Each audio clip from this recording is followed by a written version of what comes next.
Curious ako dun sa offer of legislative immunity kahapon dun sa hearing po.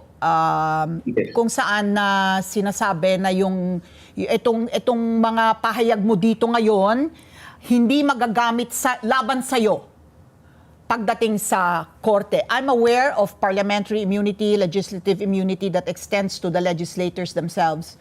Pero ito daw, I was researching on it, wala akong makitang legal framework para rito.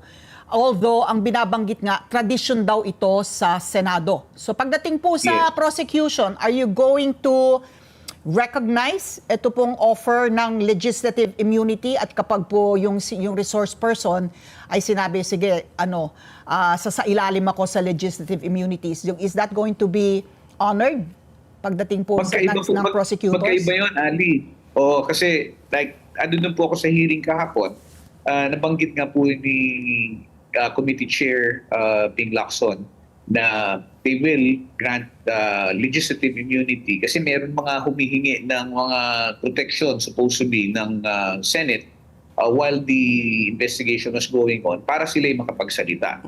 At tama ka doon, sinabi na wala naman talagang batas na nagsasaad na yun ay pinapahintulutan, pero ito ay isang practice na ginagawa nila para nang sa ganon, ang mga testigo naman ay maluwag na makapagsiwalat ng kanilang mga nalalaman.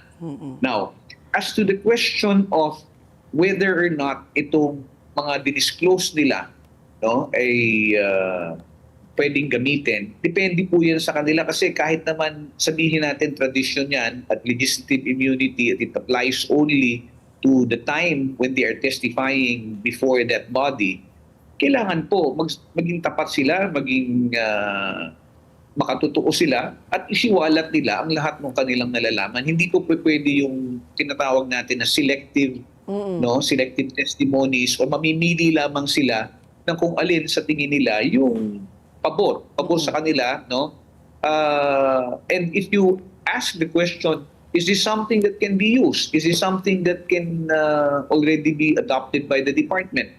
Iba po yung proseso pag halimbawa pagdating po ma'am sa kung kaso na.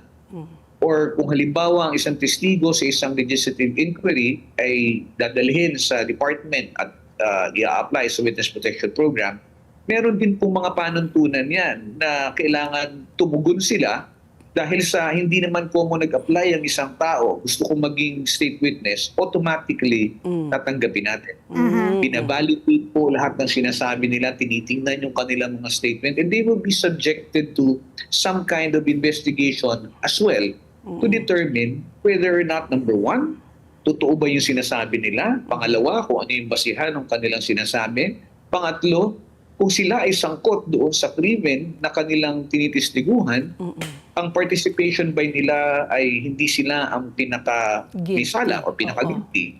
At pang-apat, mahalaga na yung sinasabi nila ay may relevance doon sa subject matter na pinag-uusapan.